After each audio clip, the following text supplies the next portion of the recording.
والے بہت ڈینجر ہے. اللہ کے علاوہ کسی سے مدد نہیں لینا.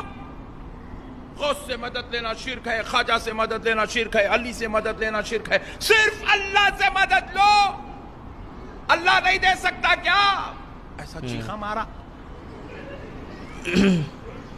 مسجد میں, دے دے چیخا مارا. با با با با مسجد پوری کیا بیان کرے مولانا. واہ واقعی اللہ کی عظمت بتائے, اللہ کی عظمت بتائے.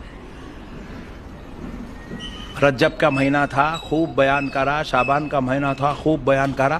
رمضان کا مہینہ ہوتے ہی رسید بک لے کے نکل گیا مولانا.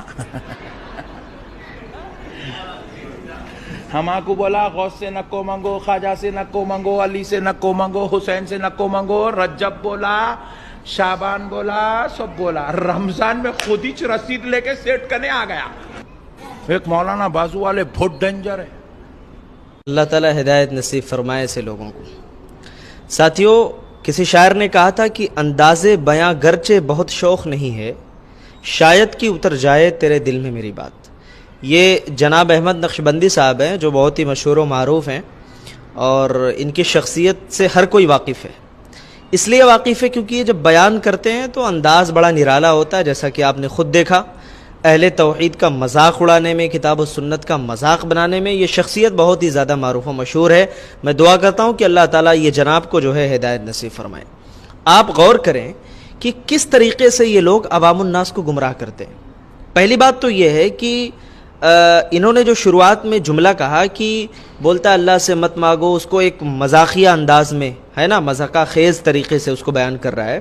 اور کہا جا رہا ہے کہ دیکھو, کہہ رہے ہیں کہ اللہ سے مانگنا غیر اللہ سے مانگنا شرک ہے. پھر جب رمضان کا مہینہ آتا ہے تو یہ رسید لے کر کے نکل جاتا ہے دوسروں سے مانگنے کے لیے. میرے بھائی, شرک کا معنی مفہوم تو سمجھ لیتے. ایک ہوتا ہے تحت الاسباب, ایک ہوتا ہے فوق الاسباب. تحت الاسباب مانگنا یہ شرک نہیں ہوا کرتا ہے.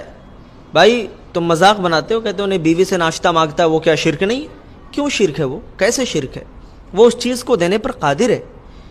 اور تم جو آواز لگاتے ہو یا جو ندا لگاتے ہو, یا غوث المدد, یا پیران پیر المدد, یا شیخ عبد القادر جیلانی المدد, وہ سن رہے ہیں کیا؟ وہ مدد کر سکتے ہیں کیا؟ اللہ کو چھوڑ کر کے کوئی ایسا ہے جو کسی کی مدد کر سکتا ہے اللہ کے علاوہ؟ میرے بھائی کوئی نہیں ہے. کوئی نہیں ہے جو اللہ رب العالمین کے علاوہ کوئی نہیں ہے جو کسی کی مدد کر سکتا ہو, الا کہ جس کو اللہ نے اختیار دیا ہے دنیاوی اسباب پر وہ مدد کر سکتا ہے, اور وہ جائز بھی ہے. جیسے ایک شخص زندہ ہے لیکن کسی دوسرے ملک میں رہ رہا ہے, اور آپ کا تصور اور آپ کا عقیدہ یہ ہے کہ اگر میں نے اس کا نام لے کر کے اسے پکارا تو وہ میری آواز سنے گا, میری مدد بھی کرے گا, اور میری آواز سننے پر قادر بھی ہے. یہ شرک ہو جائے گا. اللہ تعالیٰ ہر گناہ کو معاف کر سکتا ہے لیکن شرک کبھی معاف ہونے والا نہیں. تو میں نے کہا کہ تحت الاسباب آپ کسی سے مانگتے ہو, وہ شرک نہیں ہے نا. حضرت یعنی اللہ کے رسول صلی اللہ علیہ وسلم نے صحابہ کرام سے بہت سارے مواقع پہ مدد طلب کی, ان کو تعاون کے لیے کہا, انہیں تعاون پر ابھارا, ہے نا. من انصاری اللہ, اللہ تعالیٰ کے لیے میری کون مدد کرے گا؟ حضرت عیسیٰ علیہ السلام نے گہار لگائی. تو میرے بھائی, میں آپ کو بتانا چاہتا ہوں کہ توحید کو سمجھنے کی ضرورت ہے. شرک سے دوری اختیار کیجیے. شرک کبھی معاف نہیں ہو سکتا ہے. تو اللہ تعالیٰ سے دعا ہے کہ اللہ ہم سب کو توحید پر زندہ رکھے, شرک سے بچائے. السلام علیکم ورحمۃ اللہ وبرکاتہ.